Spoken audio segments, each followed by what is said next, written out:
3, 2, and 1.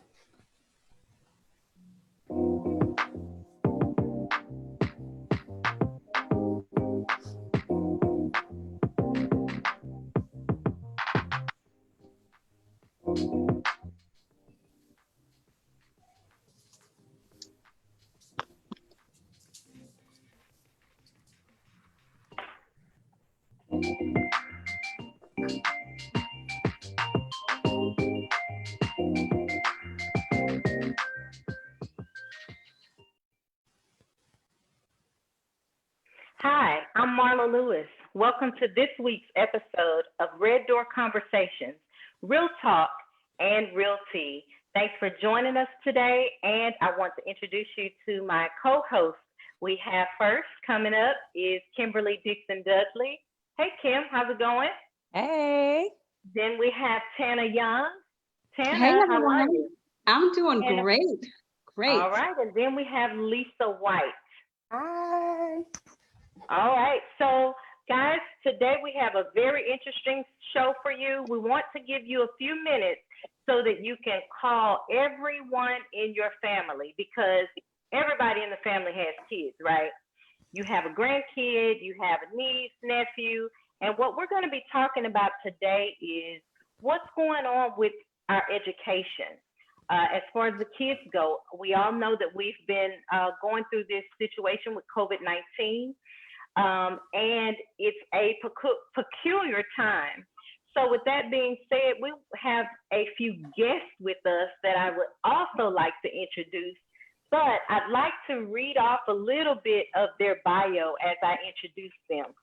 The first person that we have up is within Clear Creek.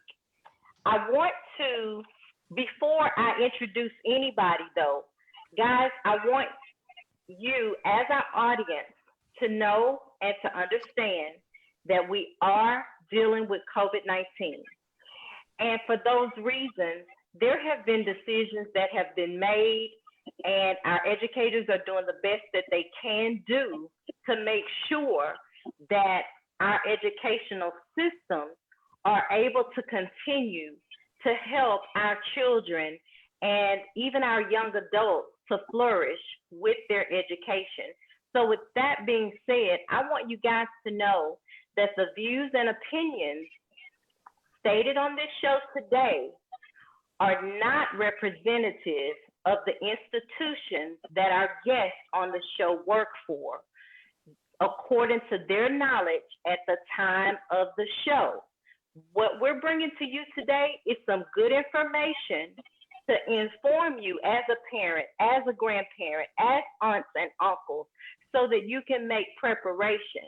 But I want you guys to know that our guests on the show are going to give you this information, but this is good information today. Sometimes these things can change because of the situation Real that we're. time. Yes, it's real time. So with that being said, I'd like to introduce Mrs. Donna Baggs.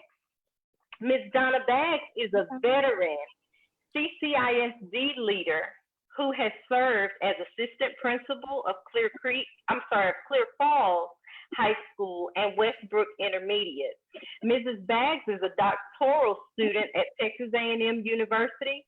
She holds a bachelor's degree from San Diego State University and a master's degree from the University of Houston Clear Lake.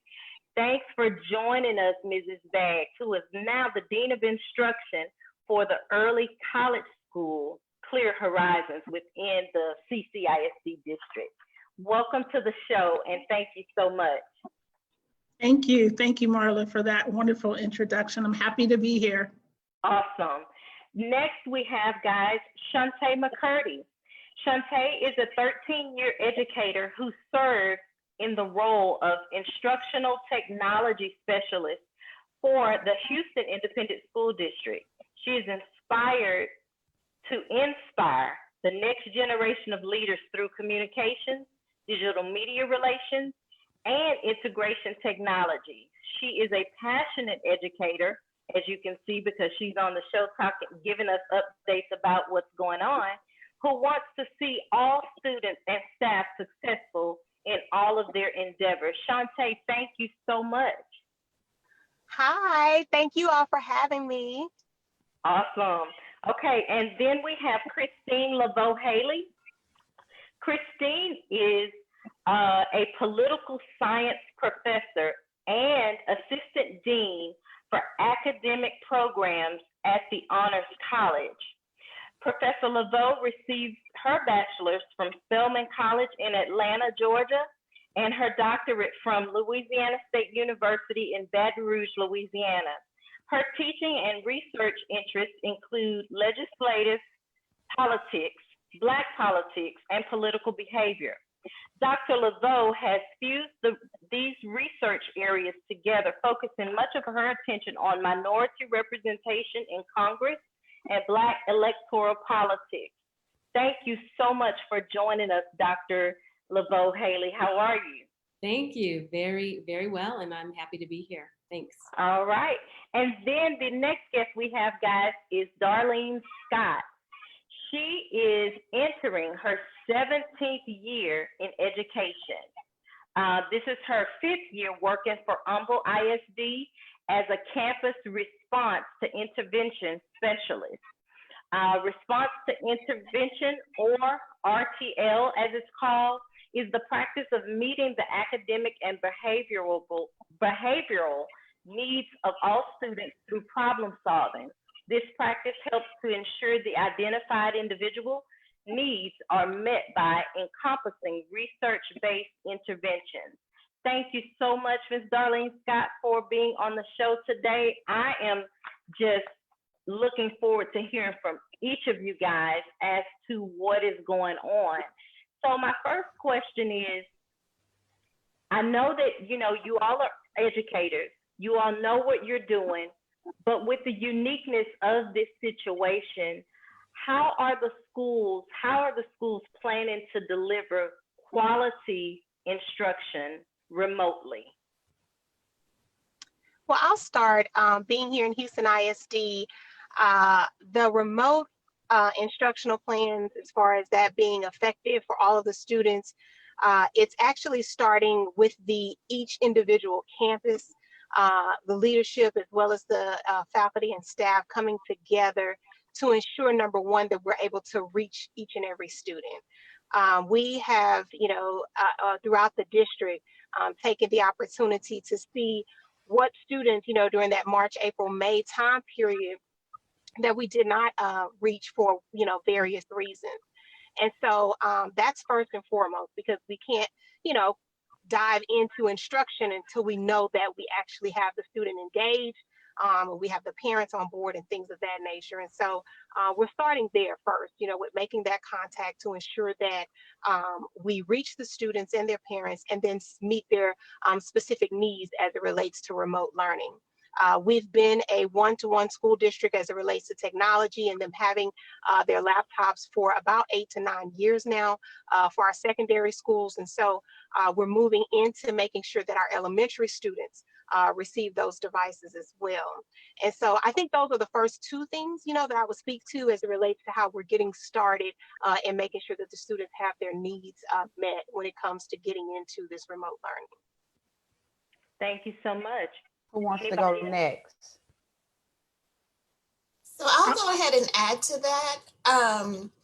I know for myself, we'll be using Schoology, which is a learning platform for kids, coming up with communication plans to reach out to parents, and especially through RTI with what I do, which is response to intervention, working with specific kids who have individualized gaps. We just want to let them know that we are still here to support them, and then to also make the parents feel comfortable enough to reach out if they need any type of support. Awesome. And I know in Clear Creek ISD, when we went out in March, it was a quick vamping up our its learning platform is what we use. And since school's been out, we've been working really hard to make sure that we can give our parents a choice for their students. And right now in Clear Creek ISD, we have the to mortar plan, and also the Clear Connections, which will look completely different from what they saw in the springtime. And just getting our campuses ready to have students on campus as allowed by the state and local health officials, things of that nature. So we've done a lot of ramping up since May to be able to come back to school this fall. I can talk about the university level, which is a little bit, of course, different. And I told you all I had a screen to share, and I guess I'll share it now, although we can talk about it again. Basically, what's interesting at the university level is that they've given the professors and the students option. We can be in person, we can be online. And so this is an interesting, I'll share my screen. This is a study that was done of 3,000 institutions. And so if I can just share my screen. Okay, I just think this is really neat because it gives you an idea of, just like the schools, just like all of us are dealing with, we don't have any direction that's really coming from, from a centralized governing institution or body. And so we're all just kind of trying to figure this out on our own. And that's the same thing that's going on at the university level. So if you look at this pie chart, you get a good idea of what is going on for higher ed institutions in the country. So, and this is like last week. As of right now, we still have 27% of institutions that don't know what they're doing. Well, that have not announced what they're planning on doing yet. So you can see that right here. And so the other 25% is going to primarily online for institutions. And then of course, primarily in person. And so we're all trying to figure out, the University of Houston is right about here, which is where I am, which is hybrid. So we have a situation where people can, basically we're calling it high flex, asynchronous or synchronous learning. And so high flex is the professors going in and a couple of students, half the class is coming in on like a Tuesday and half the class is coming in on Thursday. And just for me, that was my setup until about 2 weeks ago, when it looks like the surge is not going to kind of dissipate before we get started with school. And so I moved from hybrid, high flex to synchronous, so completely online. And the university has been very, very open to working with professors and the students in terms of whatever they feel most comfortable with. Okay, and I'll put this down for now, and if you want to see it again, I can pull it up. Excellent. Okay. Well, thank you guys so much. Those are, it appears, Christine, that U of H has really, really put a lot of thought into that, which is really great. You guys are giving the students options, which that's what we need at this time, because it's so much uncertainty. And you never want to be the reason that someone perhaps may get ill or put them in a situation where they're uncomfortable. So I know that the date is different for each person that is represented here, but whenever face-to-face instruction does resume, what are the plans that you guys have to make sure that safety measures are being put in place? Can any of you guys speak to anything like that? I can, from Houston ISD in the most recent meetings that we've had. Right now, there's a lot of the protective measures that are coming in to the campuses for, of course, within the hopes of being able to, return to face-to-face instruction. And so a lot of those things are happening, and then they are looking at going into the hybrid mode for the start, and not necessarily having, all students just come back all at once. We have some campuses that are, a smaller campus when it comes to, secondary education. You got some high schools that have, 500, and you got some that's got 3,000 and 4,000. And so looking into being able to, have them to come at different times. Like I think what was just said about, University of Houston is having, a group on Tuesday, a group on Thursday. So they're looking at those kinds of measures. And then protective wise, of course, I know for the secondary, the mask and the sanitation, and then also the protective measures that for the teachers, and giving that choice. That's one of the things too that I definitely want to say is commendable within our district, and saying that whatever our staff and our teachers are comfortable with, those are the things that are being heard. We're being given the platforms to speak and share what that would look like. So the specifics, I know a lot of partnerships are happening with just a lot of different organizations who want to be supportive of education and making sure that we have everything possible that we need so that the students are safe, the teachers are safe, the staff, and the entire campus. I'm going to share a couple of, now that you mentioned that, Shantae, a couple of organizations who have started donating laptops, donating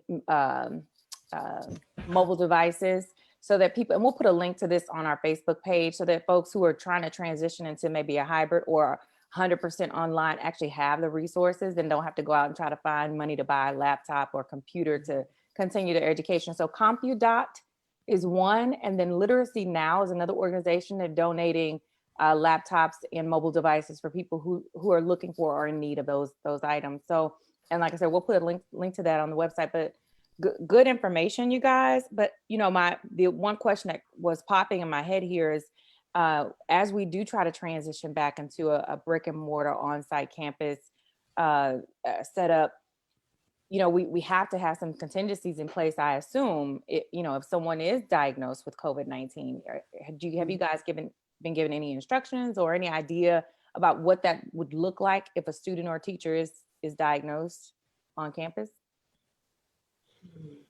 I know I can speak, well, my district and some of y'all's districts might be Pearland ISD. I don't know if there's anyone, but I know that Pearland, it was interesting when they sent out the messaging for us. They said that they won't close down school for a positive COVID.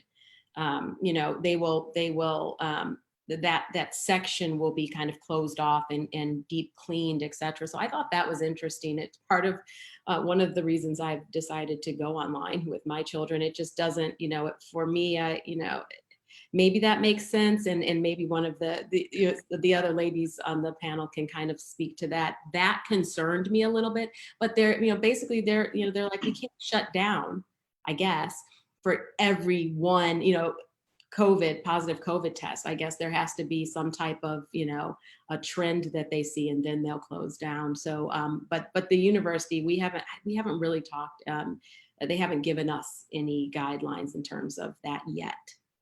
Yeah. Right, I can agree, because I think that we do have a few school districts in our area who are going to go to brick and mortar, within the next couple of weeks or so.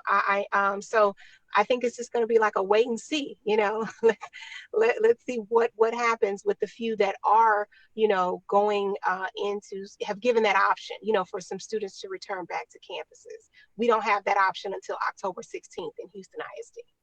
Oh, okay. That's good to know. Okay. And I was not aware of that October date for Houston ISD. What about the others? What dates do you guys have, if any, to return? For Clear Creek ISD, we are going to be in a virtual learning experience beginning August 24th. All of the students will be. Mm-hmm. And then the following week, if you are a transition student, like going to a new campus, your pre-K, kinder, 6th grade, 9th grade, you will be invited to come to your campus and get acclimated on the campus with training, or depending on the campus, they may also decide to do a virtual orientation for those students. And then we are looking at doing completely brick and mortar unless we get a different order.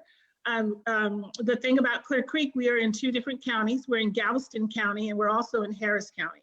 Yeah. And so Galveston County does not have an order as to when, school activities. When Judge Delgado came out and said that there could no longer be any activities, I believe as of this past week, we shut down all of our activities, football camps, things of that nature, for our schools that were in Harris County, but our Galveston County schools were still rolling. But now I think that has changed to where now, because we are one district, and we're trying to make sure that we're consistent across the district. So those are some of the challenges that we have. Our brick and mortar opening date right now is scheduled for September 8th. And those students who have chosen the brick and mortar will be able to come back into the classroom. And we have several protocols that we've put in place for a response of someone who may be, is sick even. We have a place where we've had with our nurses, and we have extra staff that we have coming in to support our current staff right now as well. So we're doing as many things as possible to put those protocols and those safety measures in place for those parents and students who have chosen to walk back into the building on September 8th. Now, will there Now- be a separate room for any of the children that are sick? You know, normally you send them to the nurse and they may have their temperature checked. Are you going to be putting them in a different room? That is correct. So if they are like really sick, there's going to be an isolation room for a COVID isolation room where the nurse will be, and we'll call and ask our parents to come and pick their child up immediately. And every campus is going to set up different protocols on how to handle that, as to not, where you're walking the student all the way back through the building. There's different protocols by the campus based on the number of students that will be walking into the building in September. Now, I have a question for Darlene. Does Humble ISD have a return date for face-to-face? For face-to-face, we have not been given that information yet. Things have been changing almost daily. They're trying to make decisions that are best for everyone involved. The last information we did receive is that staff members would return August 3rd and students would begin August 11th. In what capacity, that's still being determined. I see. I have another question as well. For those that are starting back virtually first, is there and then going into brick and mortar, is there a deadline of any kind that a parent would need to be aware of to let the school know whether their child is going to continue virtually or go to brick and mortar? Our deadline in Clear Creek ISD is August 10th. So it's a little over a week. By August 10th, we want our parents and our students to make a choice as to whether they're going to do our virtual, which is Clear Connections, or do our brick and mortar. And so we're asking our parents to commit to that once they do make that choice, we're asking them to commit and to stay with, for example, if you choose Clear Connections, the virtual, that you will commit to do that for a 9-week period, which is our grading period. And then you can decide whether you want to come into brick and mortar, or even if brick and mortar decides to go back out to virtual, is what we're asking our community to do and make. And for Houston ISD, being that we don't know when, if we will, return to brick and mortar, and we're going to be virtual all the way through to October 16th, we've been asked to allow until the end of August to be able to give that date. So that way we'll, they'll be able to communicate to the parents, okay, we are going to, return as it relates to brick and mortar that October 19th, date, and we would need to know by XYZ date. So we have not put out a date as to choosing, but parents will have a choice. We will continue virtual, and then whenever that date comes for us to go brick and mortar, we will. I'm a parent of a Lamar Consolidated student. And so for Lamar Consolidated ISD, students are returning brick and mortar for August 24th. And we've been asked the same thing as Clear Creek, is to commit to virtual or the brick and mortar for a 9-week period. Got it. Okay, very interesting. Now, has there been Okay. any discussion? Do you guys, is this going to carry on just through the end of December and it's not January? You know, everything should, you know, be back to normal. Do you think we're going to have to go into parents deciding if they want their children to be virtual or brick and mortar going into the new year? I personally Is it believe so. early? Yes. Is it too early for that? For me right now, just looking at and you know, gathering all the different types of information that's, you know, been going for us through the health officials and, you know, the state and things like that. I know for me as a parent, I have put in my mind that this is a decision that I'm going to have to make throughout the fall semester. And potentially that, you know, my child would not necessarily return to campus until January. And so I just think that, you know, things are so uncertain as it relates to COVID-19. And, you know, once we get back into going, you know, like I said, we got different districts going and we see what happens. It's just a strong possibility that we would have to say, okay, wait, maybe our safety measures and our protocols and precautions and all these things that we thought would work, they're actually not working. And we've got to go back to the drawing board. Okay, I have a question for the panel. What services are available to those students with special needs? Is there anything in particular that you are aware of that is being done to address those kids with special needs and disabilities?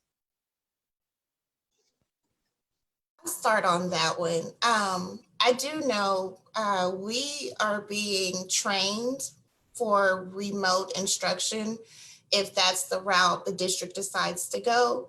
And so there have been several things that have been put in place as far as how to still service our special ed students. ARDS will still continue.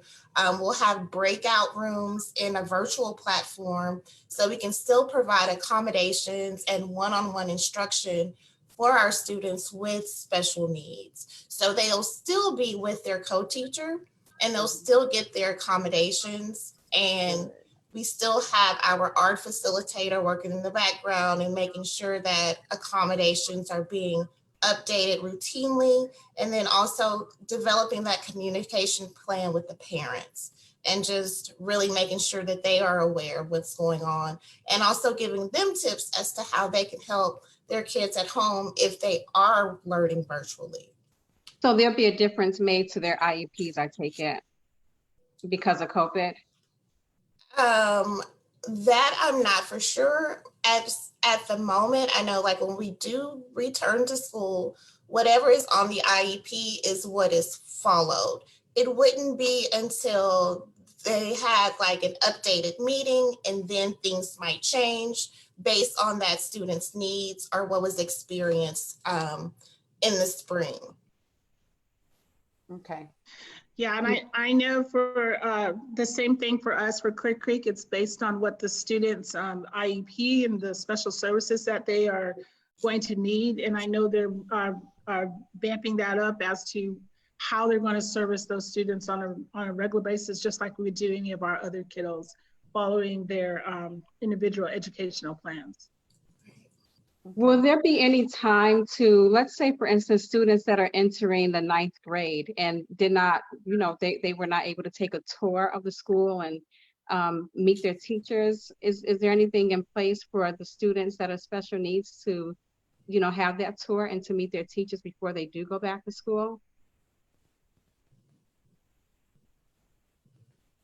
I know in Clear Creek, I know that they're going to be doing like a virtual even introduction when we start on August 24th, when everybody's online. And if there is, depending on what the disability or what the services that are needed, it will probably be on a campus by campus basis and what the families are most comfortable with for those students who are coming in. Like I was saying, for Clear Creek on August 31st, if you are transitioning into a new campus, our new kinders, our pre-K, our 6th graders going to the intermediate campuses, and our freshmen as well, and even the special services students who may be coming into a new environment, they will have that opportunity to go onto those campuses unless something changes that we're not made aware of. But they will have that opportunity at the end of August. Okay. Christine, did you want to add anything to? Yeah. So the university, basically when we're talking about the Center for Disabilities, we're talking about accommodations for exams usually. And so they are working with students individually on making sure they have the accommodations online, excuse me, to be able to do it. And so what they're talking about now on in terms of students with disabilities is giving them additional time, as they usually do for testing, but it's an extraordinary amount of additional time. But they're very concerned about access and success in this for this particular group, and so they are open to all needs that different students have. And so that office has not stopped operating throughout any of this. And so the students are, just as they have to do when they're in person, they have to go to they have to reach out to the center and make sure that they get the accommodations that they need. So that's what they're doing so far. I don't know if it's going to address all of the issues and the needs that are out there. But at this point, they're saying we're ready, we're there for you, and we'll see how it goes. Okay. So before we wrap up, you guys, that real quick, because we are talking about people's needs as we move and transition through this thing in real time. And any of you can speak to this, or all of you can, but are there any social or emotional services that students and teachers are offered right now from your institutions to kind of help them navigate this process? Our counseling center, that was something else that I looked at. They're also fully operational right now, and people can reach out to them, and they make that clear on their websites. And even on our homepage, we have a COVID-19 section, and part of that is, the counseling services is a part of that page. So, and that's what we're doing now, and it's really for students. I don't know if professors, but Lord knows we need it. we're the ones. It's funny. I think I told Lisa this. The faculty, the administration told us that we are empowered to basically police the mask wearing in the classroom, and professors were like, "What?"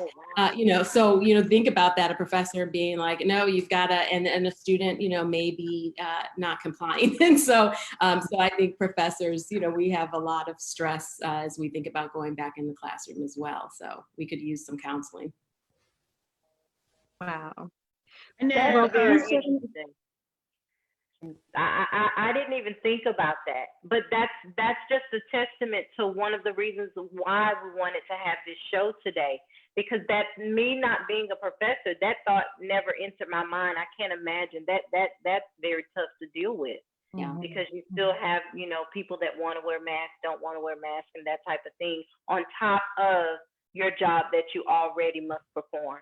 Yeah. Wow. And then what we have to be mindful of as a professor, she's dealing with other adults. So, these are not children. These are adults who feel like they have the same rights and privileges as she does. Yes. That's right. absolutely. Wow. Wow. I know in Clear Creek ISD, we are planning on implementing our social and emotional learning every day for our students. We are starting out with our staff that is returning back. Our new teachers are returning on Monday, and then the rest of the staff will return on the 10th of August. And so there will be professional learning on social and emotional learning and trauma-informed classrooms by our staff, as well as there will be in-class student activities for our students every day, and we will cover our CCISD core values. We will talk about our social and emotional learning, and following all of the competencies as far as self-awareness, self-management, relationship skills, and responsible decision-making. And again, putting those protocols in place for our students so that they can understand the safety measures that we're doing and getting them to the habit of doing those things.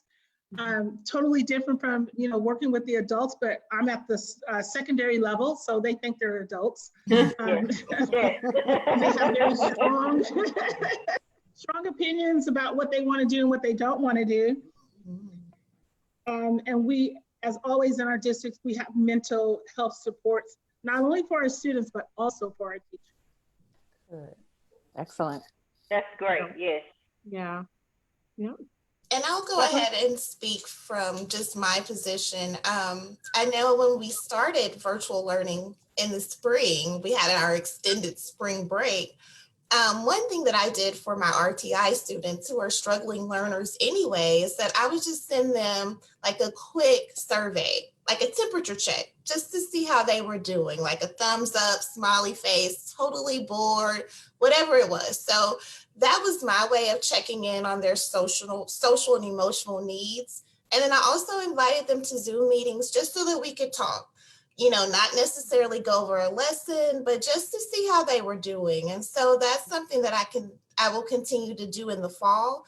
But in addition to that, we do have great counselors on campus who are ready and willing to be back with the kids. And they're just there to help out with whatever they can. That's really good. Well, we want to thank you guys so much. Do you guys have any more questions, ladies? Kimberly, Mala, Lisa? No, we're good. Any more? Okay. Excellent Well, we definitely show. want to thank you guys for joining us today. We really appreciate it. You were able to provide our viewers with some really good information. We're going to go ahead and wrap this up, but you guys know that you can always go on to our Facebook page and also our Instagram at Red Door Conversations, and YouTube. Go on there as well and subscribe. Red Door Conversations. Thanks so much for joining us. And you guys have a wonderful, wonderful, and safe weekend. Bye-bye. Thank you, ladies. Bye-bye. Thank you. Bye.